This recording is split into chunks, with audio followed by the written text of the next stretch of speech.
to the Nth Degree, where we discuss the latest trends in technology and innovation happening in the healthcare and media industry. I'm Justin Freid, here with Amanda Preto, and in today's episode, we're going to dive deep into ChatGPT and what opportunities healthcare marketers have using the new technology. We're also joined by our new global media lead, Matt Durham, and we're going to discuss highlights from recent market research that we did for prescribers in European countries. So let's dive into it. Mark and Amanda, why don't you two kick things off, talking all things ChatGPT. Hi, Mark. Thanks so much for joining us here today. So please bring us up to speed. Give us the skinny on ChatGPT and why our pharma clients should be thinking about it. So ChatGPT, it seems like it's the new Omnichannel, is everyone's favorite buzzword. But ChatGPT, it's been around for a little bit in various forms. This is actually version 3 of the GPT platform, but it's everywhere now because with OpenAI, when they rolled out ChatGPT, and now pulls in the power of GPT to allow people to get basically answers to anything that they want and create anything they want, leveraging AI in a way where it doesn't require any previous programming knowledge or anything like that. It's a simple interface that OpenAI created, and now there's 1,000,001 copycats and also people leveraging the OpenAI API to be able to pull in the power of ChatGPT to people's apps that they create. There's a lot of acronyms right there, so I apologize. It's all good. We're an industry of acronyms. So that sounds great. So what specifically matters to healthcare clients, marketers, and where do you see some opportunities for our?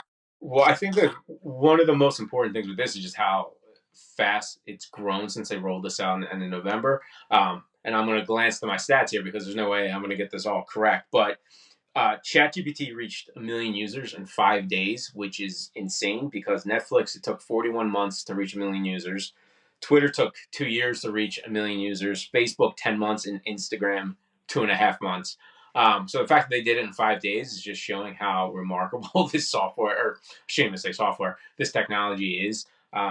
Because it's so ubiquitous, people are finding millions of ways to leverage this, and specifically to the marketing, advertising space. I mean, there's so many different ways that we can use this, from, creating content, ad variations, website code.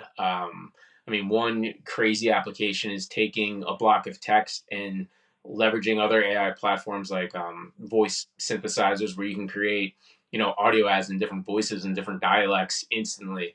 The options really are limitless. It seems like it can pretty much do just about anything, which is terrifying but amazing. So, yeah, I think that's why healthcare marketers can really start to use this to take a lot of the heavy lifting off of getting like some content creation up and running, at least to get ideas and then kind of take it and go from there.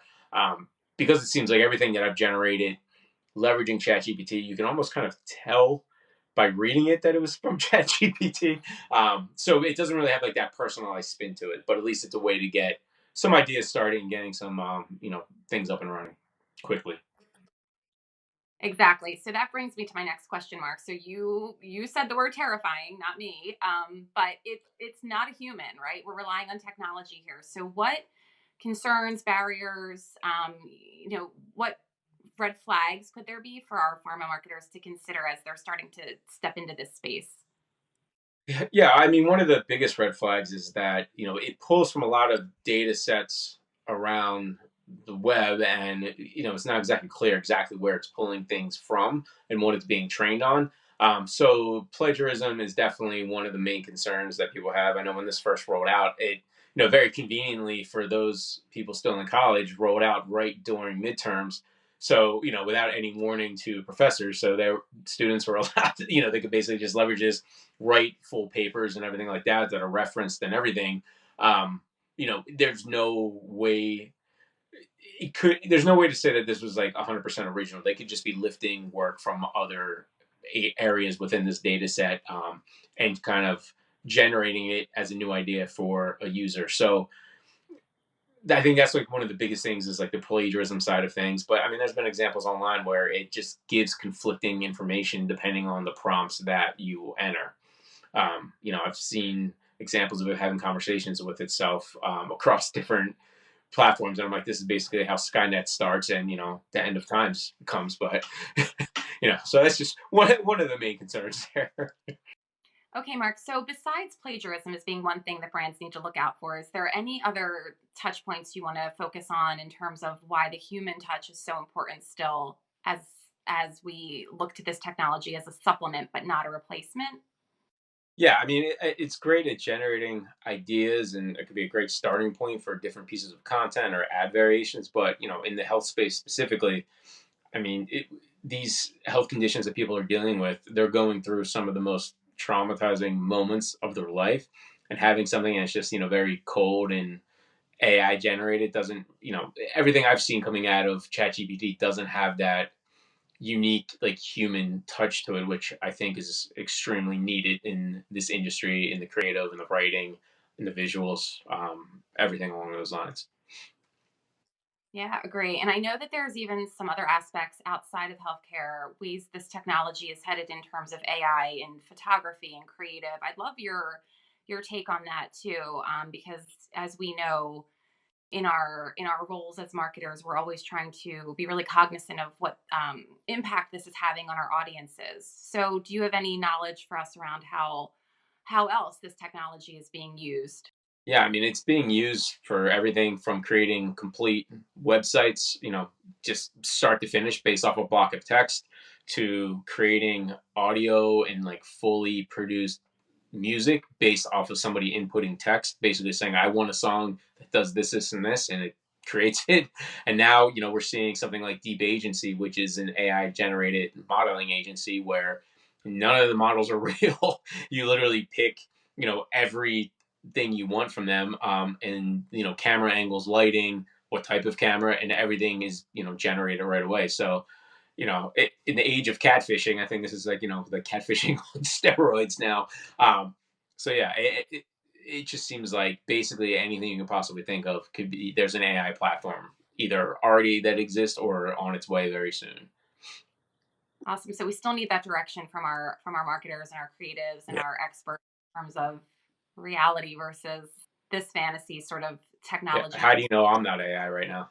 Like, how do you know this is I real? don't know. And we will bring you back for another round on this chat GPT. Thanks a lot, Awesome. Mark. Thanks, Amanda. So, Justin, we have just wrapped up some new research in partnership with Medscape on describing physicians in European countries, their media consumption habits, preferences, opportunities.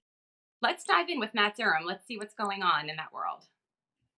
Absolutely. Super excited to dive in. Want to give a special shout out to our friends at Medscape who help us execute and field this study. We learned a lot about how HCPs in European countries specifically want to be touched in an omni-channel way. And we've got our expert here, Matt, who's going to dive in. So, Matt, why don't you just give us a quick introduction to yourself, and then we'll jump in. Sure. Hey, everybody. So I'm Matt Durham, and I'm Director of Global Media here at CMI Media Group, based out of London. Awesome. So one of the reasons we chose to hire Matt was because we have the both same hairstyle and glasses look going on. So that's a key for our global expansion. No, just kidding. Just try to keep it a little light. But anyways, Matt, let's jump into it. So one of the things that we've kind of built our capability on in the U.S. was understanding media consumption behaviors of healthcare professionals and consumers. That's something we wanted to understand more of, and how that differs country by country within the EU. So let's talk about that. So how crucial is understanding media preferences of physicians for a brand at this point in time? Yeah, I mean, it's incredibly important, right? So within the research that we've done and the corresponding report that you mentioned that will be coming out, there was a number of kind of really interesting insights, I guess, to kind of touch exactly to that point. And one that kind of immediately stood out to me, it's actually where we start the report, is kind of talking about the reps and the rep access. And I don't know what it's like over there on your side, Justin. You can tell me more on that side. But here in Europe, at least, for a few years, even pre-pandemic, we've seen like a historical decline in rep access that was only heightened by the pandemic, really. And something that we asked in this research when we're looking into the media consumption habits of the HCPs in Europe was asking them if they plan to kind of increase decrease or maintain those kind of levels of rep access kind of moving forward. And it was really interesting, right? We saw that about 50% of them said they plan to kind of maintain the same levels of rep access, but you have to consider that's in the context of like a historical decline in rep access, right? Whereas 25% of the HCPs that kind of responded to our survey said that they plan to decrease how much access they would be given the reps moving forward. And actually, it's even higher when we look at some countries. Germany was higher than the UK, for example. And interestingly, we saw, female HCPs said they were more likely to kind of want to reduce access to reps moving forward than the male HCPs. So we saw this kind of, this potential for 25% of the audience across Europe to want to decrease how often the reps were being seen.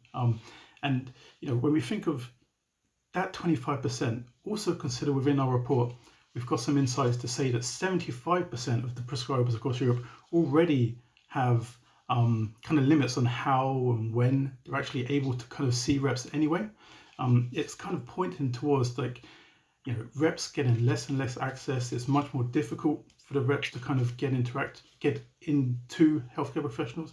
So when you talk about the pharma marketeers, something that all of this data is kind of pointing towards is that they can't rely just on the reps to access. They have to kind of think about multiple touch points, more opportunities, and just kind of think exactly like you were saying about thinking more from an omnichannel perspective when trying to engage with these prescribers. Okay, so Matt, we know that the healthcare industry and healthcare needs span worldwide. We're talking about comparisons between ex-US and US doctors and prescribing habits and preferences and what their needs are. Can you talk to us a little bit more about the omni-channel approach marketers should be taking to reach specifically doctors across the pond based on, what we've learned from this recent research? Yeah, you're absolutely right in your question when you say there are these differences between the HCPs, how they're acting in the different countries, right? That's something that we know, that's something that we see within the research. And, it can be kind of very easy, I think, to kind of, especially when we're looking at EU5, to think, and we're looking at particular specialties, to think of, all cardiologists across EU5 as being like this homogenous group, potentially, where they all have kind of similar preferences, go to similar journals, etc. And that's absolutely not the case. We know that's not true, right? And I think it's well established that people understand the differences between, say, cardiologists versus the hematologists. But there's also, like you say, so many potential differences in kind of different EU5 countries. How healthcare professionals in general in Spain may be acting compared to healthcare professionals in France or Germany. And even more so, kind of as you say, when we go to the next level, there's these differences between the same specialty, so cardiologists, but cardiologists in Spain acting differently and having different preferences than cardiologists in Germany and France, etc. Right. So we've seen in the research that nearly 100% of doctors are omni-channel, but what that means per specialty, per individual doctor, could be completely different. Exactly. Not that it can be, it is completely different when we look at these different countries. A case in point to that exactly, I think when we're looking at, there was a question about how useful healthcare professionals find medical journals and apps for their day-to-day work. And in Spain, we saw 80% said it was incredibly important and very useful, compared to 48% in France. So in neighboring countries, there's these discrepancies. That's quite interesting, Matt. If we can, let's jump into something you mentioned during the first question I asked you, and that was kind of pre and post COVID. So we've seen how brands are connecting with healthcare professionals differ as we've come out of a post-COVID world. How have you seen physicians adapt and shift their types of engagement with brands in virtual or in person? Yeah, that's an excellent question when we think about the shift between virtual and in-person kind of opportunities. I mean, taking that as an example, I guess probably the best example or case study is the Congress space, where we see, actually this is mentioned in the report, kind of when we're asking the healthcare professionals, do you plan on going to in-person conferences in the future or virtual? And surprising, I don't know what it's like again in the US, but it was surprising to me to see that 53% of the healthcare professionals said they plan to attend an in-person conference soon this year, which I wasn't expecting. Maybe that's a post-COVID bounce, people trying to see each other again. I don't know, but on the flip side, there was still a sizable minority. I think 48% of the healthcare professionals said that they preferred the virtual conferences. And from an engagement perspective, these are two very distinct channels that we have to plan with how we do an engagement campaign differently for each of those channels. There's a lot of opportunities for both, but they're different. All right, so Matt, learning all of this from the recent research, sharing all of these insights with us, what are some actionable takeaways that our healthcare marketers can start to do immediately to reach physicians in Europe? Yeah, that's a great question, because in the report that we're releasing, this question of like actionable steps for the pharma marketers is kind of where we finished the report. That's a key part of the entire report. And there's a few key ones, just 2 or 3 that kind of stand out immediately. One is consider those local nuances in your campaigns. Those are going to have a massive impact. We see differences in the different countries, so you have to kind of plan based on that. Also, something I don't think we've touched on, but within the report, we see the difference in the type of content the healthcare professionals want has an impact on where they are going. So think of the type of content that the campaign is around. And then also, as we said, the healthcare professionals are different. Different specialties act differently, different countries act differently, different specialties in different countries act differently. So I have to kind of think of these plans from a personal approach. Like personalization, a tailored approach is key, not to think of any one healthcare professional or one group as homogenous or the same. Awesome. Thanks, Matt. So thanks everybody for tuning in and watching the Nth Degree. I want to thank Matt, our global media director, for joining us and filling us in on all the things we have going on across the globe. I also want to thank Mark for joining us, talking all things ChatGPT. I know I learned a lot. And then, of course, thank you, Amanda, my wonderful co-host. So thank you all for turning into the latest episode of the Nth Degree. Remember to like and subscribe. We'll see you all next month.